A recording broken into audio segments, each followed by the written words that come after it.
And Russian President Vladimir Putin also praised Trump for doing everything to improve US-Russia relations. We know that the new administration headed by President Trump is doing everything to restore at least something of what was practically reduced to zero, destroyed by the previous American administration.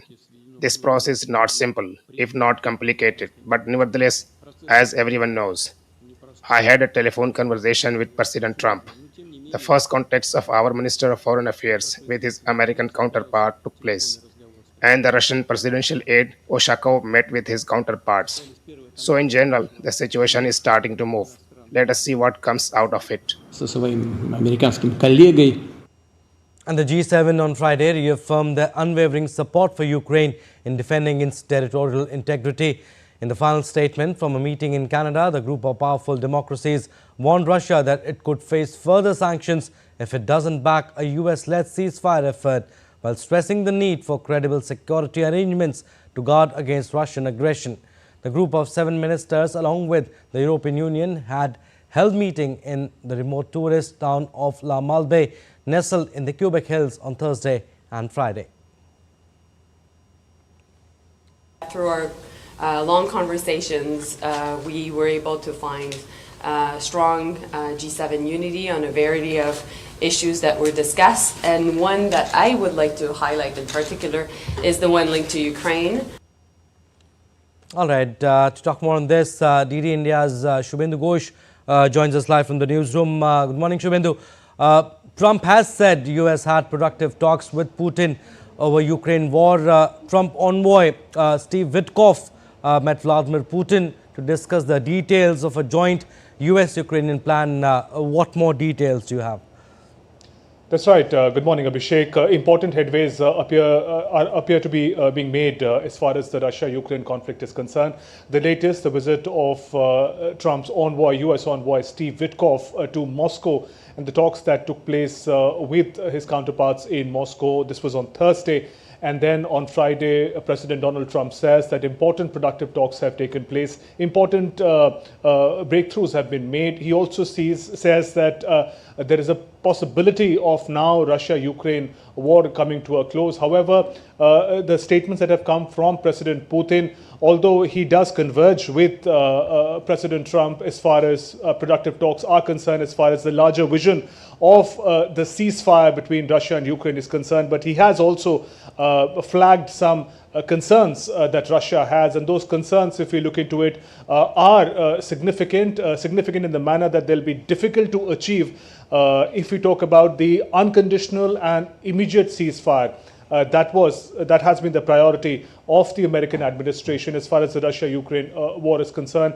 Ukraine has agreed to that unconditional and immediate ceasefire, but President Putin, in principle, appreciating President Trump of the US, saying that the ceasefire is well-intentioned, but the conditions that he lays out make it a little problematic to achieve. You spoke about the conditions, Shubhendu. Putin, in fact, has signaled openness to US-backed ceasefire deal, but insists on addressing broader issues.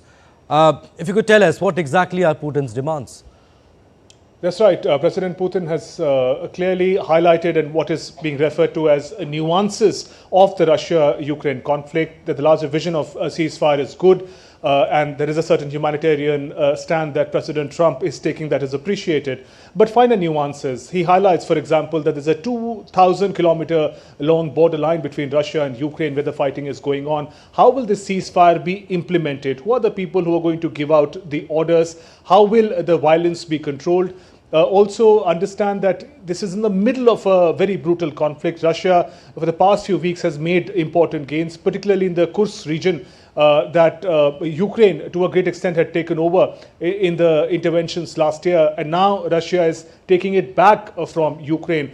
So in the middle of a conflict, how do you suddenly enforce a ceasefire? The gains that Russia has made, the manner in which the Ukraine soldiers, as we speak, are surrounded by Russia in the Kursk region, in in particular. So in that sense, President Putin wants more details about the manner in which this immediate ceasefire will play out. So we have to see the difference in the manner in which Ukraine and Russia look at the possibility of a ceasefire. Ukraine looks at a two-stage ceasefire where there's an immediate stop to violence and fighting, and then a negotiation could begin about lasting peace and an end to the conflict, whereas Russia would want more clarity as far as what are the conditions of the ceasefire and if can also be taken forward for a lasting peace. Remember, the Russian advisor, foreign affairs advisor to Putin, had reiterated earlier that Russia's demands continue to be the same. Number one would be that Ukraine must completely give up its ambitions to join the NATO.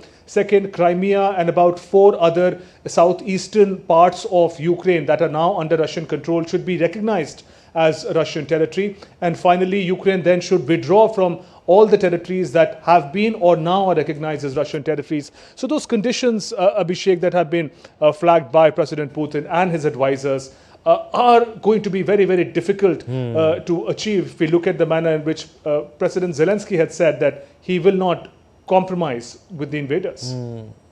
Okay, and any information on how has world reacted to recent diplomatic exchanges between Russia and Donald Trump, US?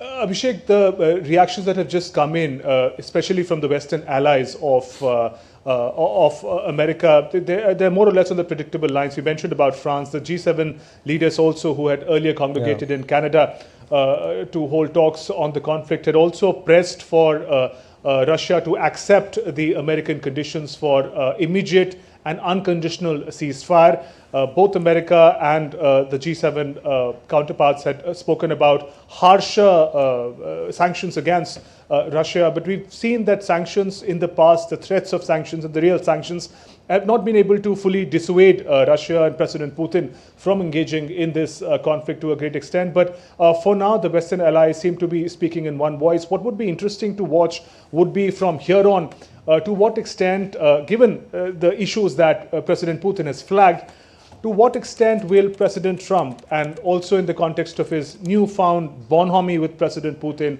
for Russia, to what extent will he ask President Zelensky and Ukraine to bend backwards to achieve this ceasefire, which seems close but not yet there? Shubhendu, before we leave, Vladimir Putin has praised Donald Trump for doing everything, quote unquote, to improve relations between Moscow and Washington. Trump also been praising Putin. Looks like both sides are keen to improve their bilateral diplomatic relations.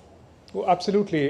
We know, Abhishek, that since President Trump took office on 20th January this year, one of his, there have been many decisions that have shocked the world, but one particular stance that has shaken particularly his allies in the West is the manner in which he has completely turned around American approach to Russia. The kind of statements that have come in the past, we see that President Putin, and Russia is not seen as a principal adversary anymore. In fact, even in the Russia-Ukraine conflict, President Trump has refused to publicly rebuke President Putin or Russia as invaders, as the key instigators of the conflict, as against what their Western allies believe and support. And to an extent that the kind of stance that he has taken against President Zelensky and President Putin, it also speaks volumes about where does President Trump's interest and his future camaraderie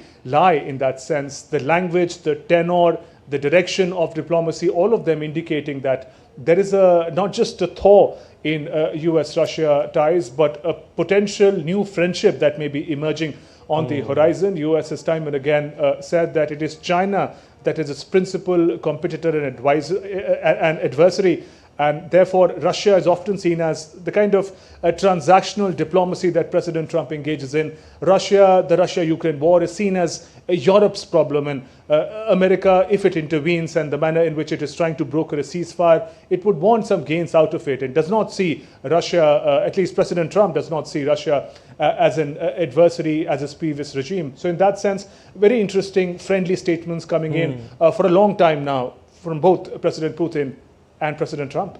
All right, Shubhendu, we'll leave it at that. Thank you for your time.